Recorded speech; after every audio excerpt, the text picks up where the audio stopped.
Hey everyone, this is Elizabeth at craftsbyhappystamper.com. I posted this card on my blog a few days ago and I had some requests for a video on how to make it, so this is that video. It's just a cute Easter egg that has a pull-out part that says Happy Easter and with some watercoloring on it. I always have to be wary of the stray cat here because my kitties like to visit me on the craft table.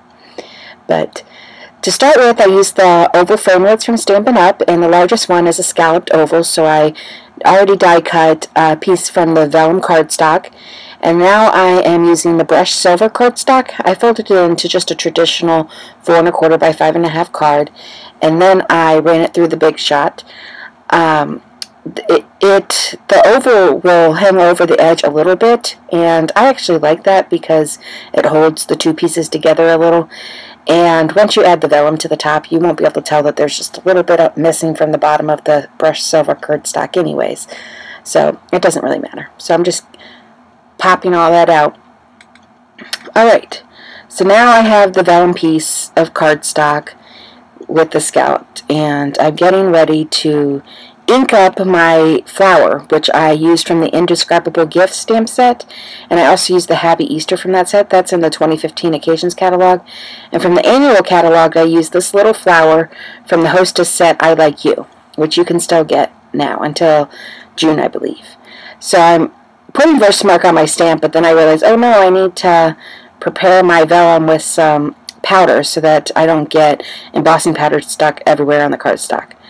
So once I do that, I re-inked with Versamark, and then I tried to just line up the branch so that it would meet at the part where I'm planning on cutting the vellum in the future.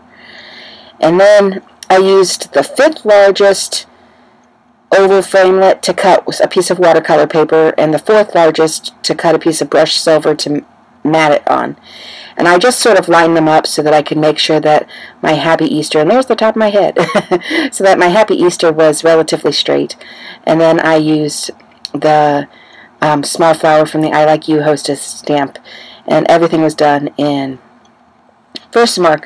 Unfortunately, I forgot to prep that paper with powder, so I'll have to do a little bit of brushing to help get rid of all the extra embossing powder on that one later. But this piece I did use powder, and I still have to use a brush, so I guess it just doesn't really matter that much. But you can see it much easier now that I've added just white embossing powder, and this is just Stampin' Up's white embossing powder. I really, really like this powder. It's a bright white, so I think it shows up really well.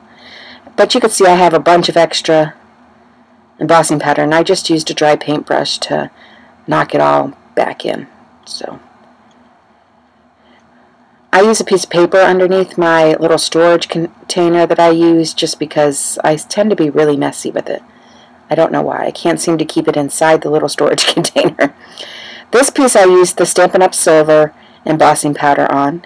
So I'm trying to just put it exactly where the Versamark is because I forgot to prep the paper, but I still have to tap it pretty hard to get most of it off. And I used my paintbrush to help touch it up a little bit better. So it wasn't too bad. And once I cleaned up this, I used my heat tool off of the screen to heat set it. So now I'm going to watercolor, because it needs to dry a little, this flower on this watercolor paper. And I used Crisp Cantaloupe, Garden Green, and Wisteria Wonder as my 3 colors, and I'm using the aqua brush. So I just used the markers on an acrylic block and then touch my aqua painter to it. There is actually water in my aqua painter already, so I don't have to use any extra water, but you have to be careful that you don't want to put too much water on the paper, because then your color will actually go over the embossing and spread out over your watercolor paper. So the great thing about the aqua painter is once you put down a little bit of water, you can just touch the tip to get more color, and then drip it on the edges where you want there to be a darker color. And then it slowly spreads out to the rest of that area, and the embossing keeps everything within its area. So once you're done with that, you can just set it aside to dry, or use your heat tool to speed up the process. Now I'm going to color the piece of vellum paper, and it's actually super easy. You just have to flip it upside down. Now I don't even have to worry about really staining the lines or anything, because the white embossing powder will cover up any mistakes. So I used soft suede as my brown, and garden green for the leaves, and crisp cantaloupe, and wisteria wonder, and crushed curry, I believe. Or no, I think that's definitely light actually for the flowers.